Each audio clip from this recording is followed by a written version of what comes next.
Kabalo ba mo og unsay giawayan permente sa mag-asawa?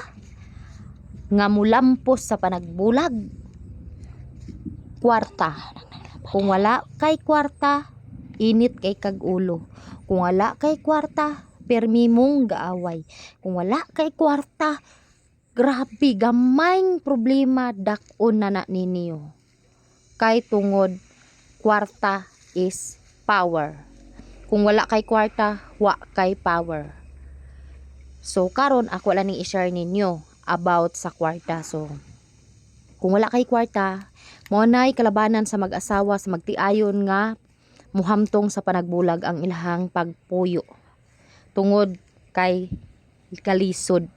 So kung inyuhang tason ang inyuhang kuan, ang inyong sugilanon, maabot jud sa punto nga kamunduha magkabulag. So kani ako lang gi-share ninyo kay ako wala ko nag pa-power sa kwarta. May kwarta kog sa dili o may kwarta kog sa wala. Malipayon ra gyapon mi. Mao ra gyapon amo kinabuhi. Away bati.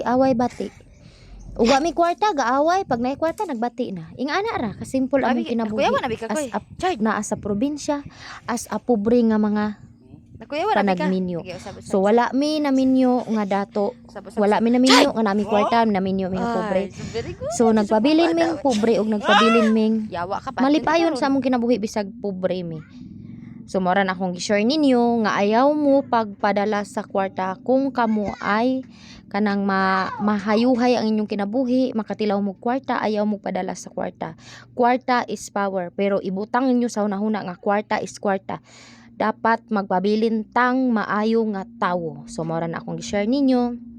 Salamat og God bless sa tanang family.